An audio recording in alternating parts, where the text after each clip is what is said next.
Olá, boa tarde. A imprevisibilidade do cenário internacional adensa-se com a tomada de posse do próximo presidente dos Estados Unidos da América, já na próxima segunda-feira.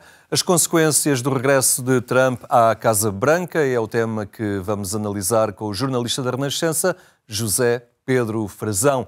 Será logo após a atualidade religiosa, hoje com destaque para a rubrica de Dom Manuel Clemente sobre a história da celebração dos jubileus.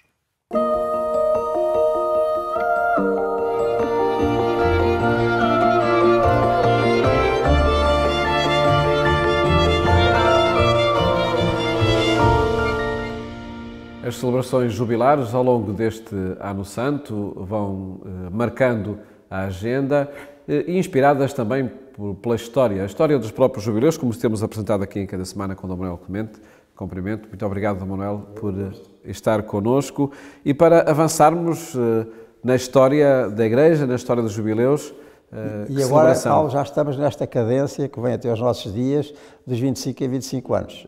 Sempre pode ser. É o primeiro celebrado assim agora, nessa cadência. Foi o primeiro em 1450, agora 1465, o Papa já não é Nicolau V, é Sisto IV, e é mais um Papa desta cadeia do Renascimento. Portanto, Papas que são muito protetores das artes, quer da pintura, quer da escultura, quer da arquitetura, enfim, tudo aquilo que, de alguma maneira, fazia renascer aquele espírito clássico da antiguidade grega, romana e por aí fora.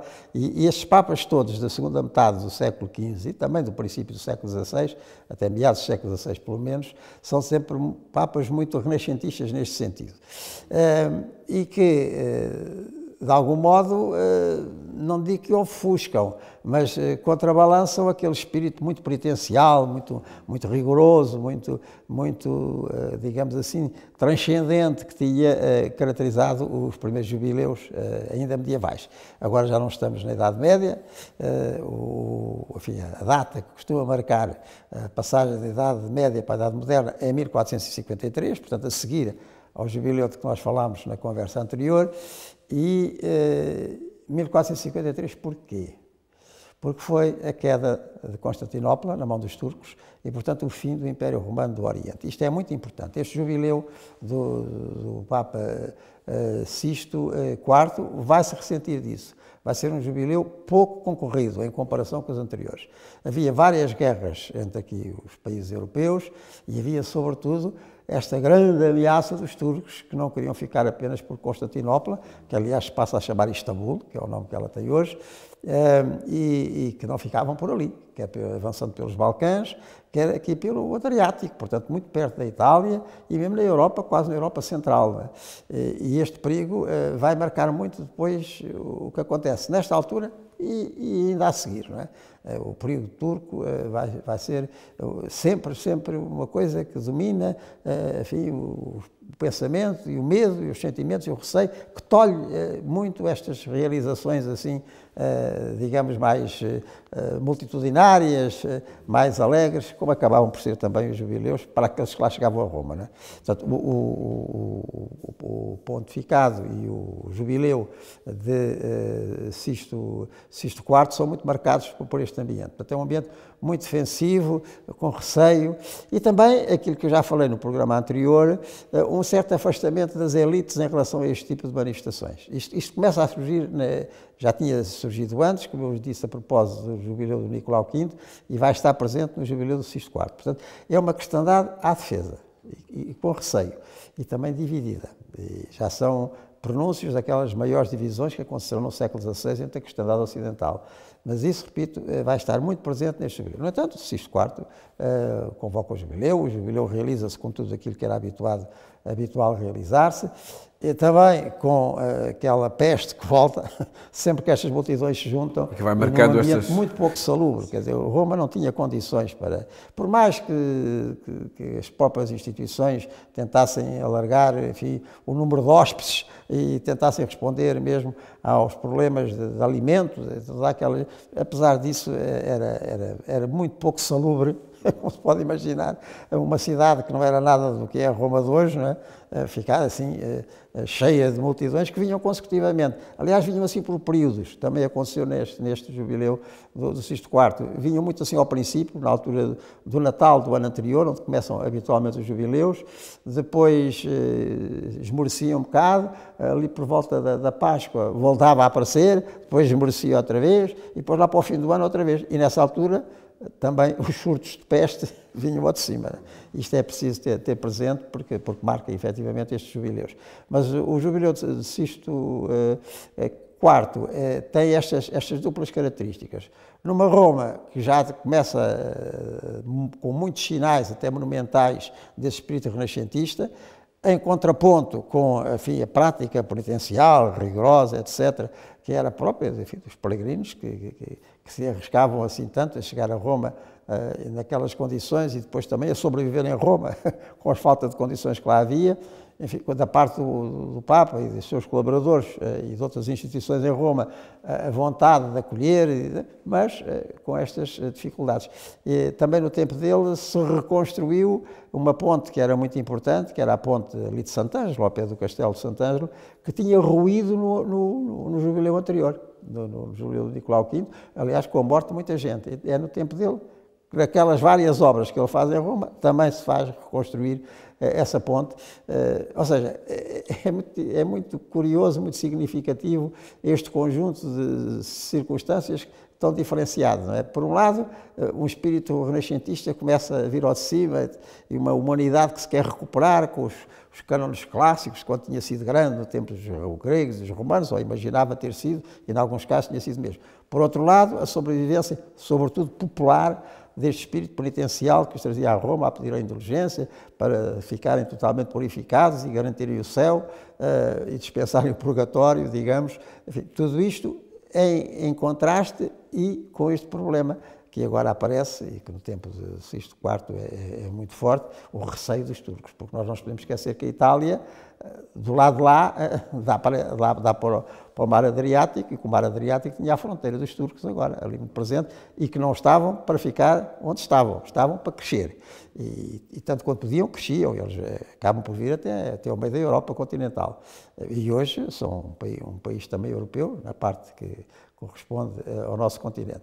Há outra coisa que também tinha falhado, e isso ficou, isso doeu, é que nos anos 30, 40 deste mesmo século XV, tinha-se realizado em 3 cidades sucessivas, em Basileia, depois em Ferrara e finalmente em Florença, um concílio, ainda antes da queda de Constantinopla no poder dos turcos, em que tinha estado presente o Imperador do Oriente, o Imperador José II, o próprio Patriarca de Constantinopla e outros patriarcados orientais, enfim, muito pressionados pela ameaça turca, não é? Tinham vindo e tinham praticamente enfim, conciliado a sua teologia e a sua, digamos, eclesiologia, a doutrina sobre a Igreja, com o catolicismo, nesse concílio, mas muito pressionados pelas circunstâncias. Simplesmente nada disso resultou, porque, embora se tivessem assinado documentos de união, o Imperador José II morre pouco depois, e quando eles voltam, estes representantes gregos, voltam às suas terras de origem,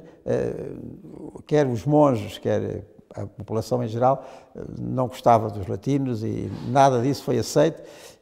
São tudo acontecimentos que, em meados do século XV e nos anos que seguem, agora também até 1465, deste jubileu que estamos a falar, pesavam muito. Portanto, o não ter andado para a frente a união com os gregos, o perigo turco, guerras intestinas entre os vários países europeus, é um ambiente difícil. Ao mesmo tempo, assim, este espírito renascentista começava a florir e que também está presente no Sisto IV. Apesar de tudo, a celebração jubilar aconteceu. Aconteceu, não com a pujança com o que tinha acontecido no anterior e com o que vai acontecer o seguinte, como nós veremos. E veremos então das 8 de ir, mas sem dúvida nenhuma que estes momentos da história, este contexto da história é fundamental para perceber as vivências que acontecem. Este atual que o Papa Francisco convoca sob o signo da esperança tem a ver com a atualidade. Exatamente. Sem dúvida. Voltaremos então de hoje a 8 dias para um novo jubileu na história da Igreja.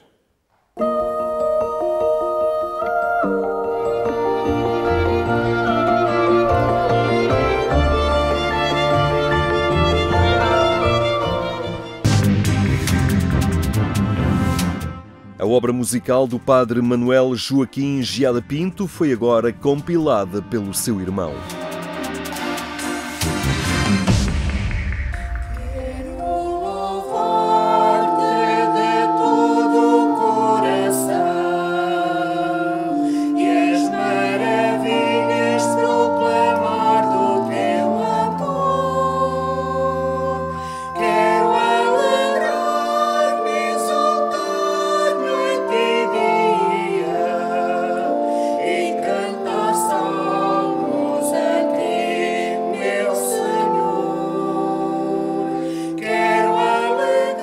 A melodia é do padre Manuel Joaquim Geada Pinto, aqui interpretada pelo seu irmão, o padre José Pinto Geada.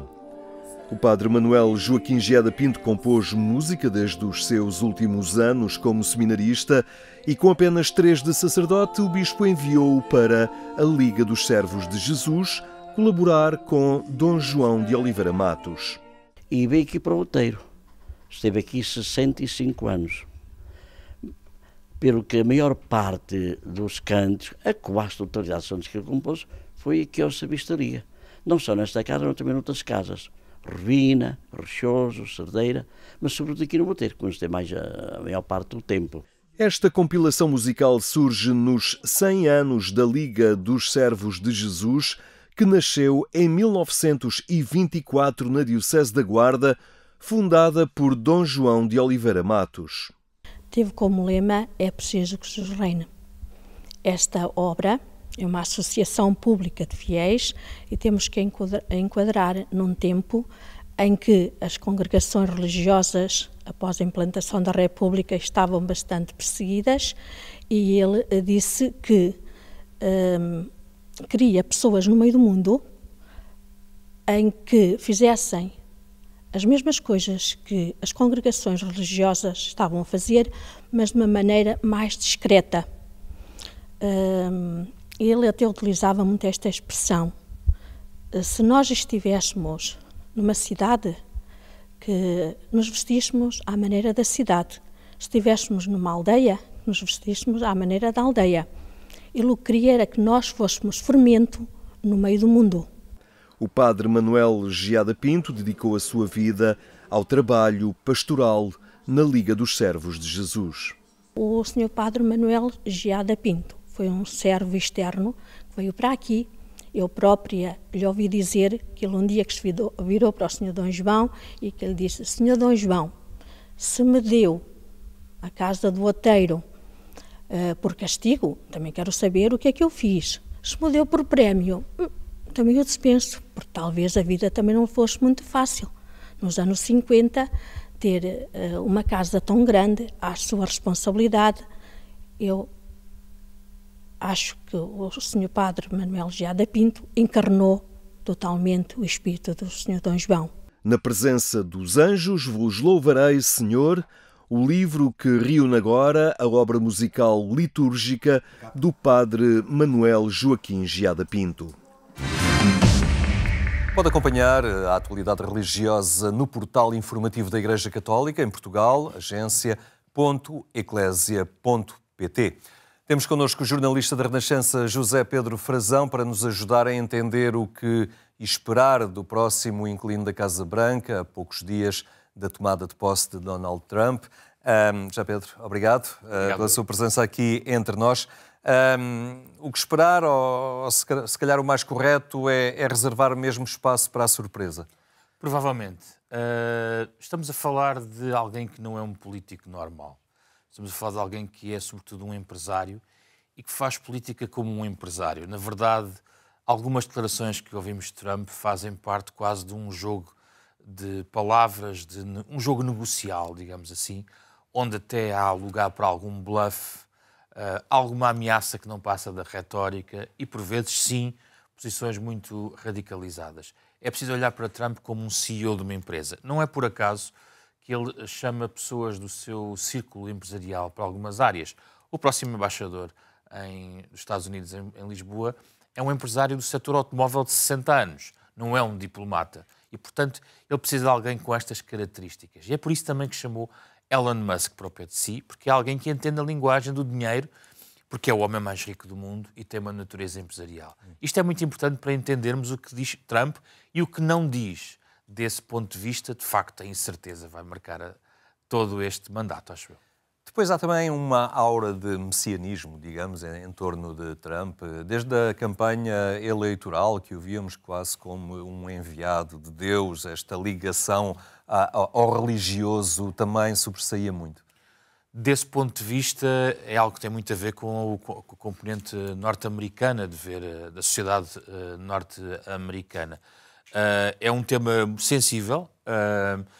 Fico curioso para perceber, por exemplo, que palavras vai utilizar o cardeal Dolan na cerimónia de posse, digamos, de Trump na próxima segunda-feira, porque ele vai tomar a palavra.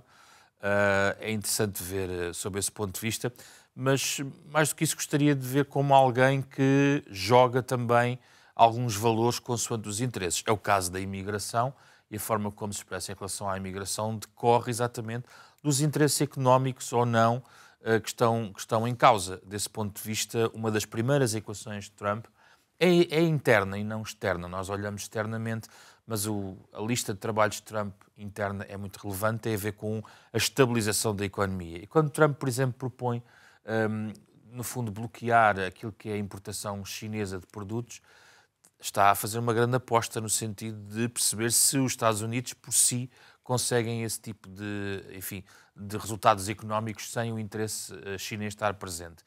E é uma das primeiras grandes tarefas de Trump, diria, da primeira metade do seu mandato, do ponto de vista económico, porque ele foi eleito pelos norte-americanos exatamente por uma questão económica, tendo em conta a inflação alta que bateu sobre os Estados Unidos e sobre o mundo, sobretudo depois da pandemia. Apesar de tudo, o registro de Biden não é assim tão mau do ponto de vista dos grandes números, mas é verdade que esta é a grande expectativa que os norte-americanos têm em relação a Trump. Temos convivido ultimamente com os ímpetos expansionistas a leste, não é? Agora também Trump nos fala de ambições territoriais. Poderemos ter no horizonte, de alguma forma, uma nova edição de um Tratado de Tordesilhas? É muito interessante, porque, como te disse, me parece que, sendo um jogador, o que ele quer muitas vezes é testar o adversário. Ele quer testar as reais intenções chinesas, ele quer testar até onde os outros agentes, digamos, do mundo querem ir. Até onde quer ir Putin, até onde quer ir a China. E isso acontece, por exemplo, até nesta questão da Groenlândia, que temos ouvido falar. A Groenlândia mais não é que algo que, se for do ponto de vista apenas retórico, apenas uma forma de Trump colocar-se no tema internacional numa área que interessa estrategicamente, por exemplo, à Rússia e à China. Muito rapidamente, com o degelo do Ártico, abrem-se novas rotas comerciais e aí os Estados Unidos estão muito interessados desse ponto de vista, tal como está a China. Mas é preciso ver o que é que, eventualmente, Trump vai mesmo fazer, porque, além da questão chinesa, há também uma nova ordem económica e comercial que vai estar no mandato de Trump. Por exemplo, saber se o dólar se mantém como uma moeda fundamental no sistema internacional, se vai haver ou não uma guerra tarifária com o resto do mundo e, desse ponto de vista, é dividir o mundo um pouco com a China. Depois, outra questão é saber se o aparelho militar americano serve o propósito económico. Isso aconteceu, de certa forma, no interesse que os americanos tiveram historicamente no Médio Oriente, as suas alianças que fizeram com países do Golfo relacionado com a dependência petrolífera, que hoje já não é a mesma que tínhamos há 20 anos. Desse ponto de vista, por exemplo, será que o Médio Oriente tem o mesmo interesse? Isto depois vai ligar à resolução das guerras. Que papel terá Trump do ponto de vista do Médio Oriente? Na sua primeira passagem, basicamente, o tema continuou na mesma. Mas, por exemplo, em relação à Ucrânia, o que é que vai acontecer? Repara que a Groenlândia é um território da União Europeia e, na verdade, pertencendo à Dinamarca, é também um território NATO. Vamos ter um dos fundadores da NATO a invadir ou a ameaçar invadir um território da própria NATO? Será que a NATO vai continuar desse ponto de vista a ser algo relevante? Ou as coisas vão tratar-se um pouco mais de forma bilateral? Ou seja, Putin e Trump decidem o que vai acontecer na Ucrânia. São questões que interessam aos europeus e onde, aparentemente, a questão dos valores está um pouco ausente. Não é uma discussão relativamente muito forte, digamos assim, na primeira linha dos discursos de Trump. E a Europa? Durão Barroso falava que era uma oportunidade também para a Europa se afirmar, ganhar, digamos, alguma maturidade, fazer-se à vida, entre aspas, e ganhar relevância também como potência internacional. É uma oportunidade, mas a verdade é que a Europa, do ponto de vista internacional, vale muito pouco na cabeça de Trump. Desse ponto de vista, e não é só Trump, já desde os últimos presidentes norte-americanos, o foco está muito para o Pacífico em relação à China. Mas há algumas incertezas que podem jogar contra, digamos, o plano que Trump possa ter.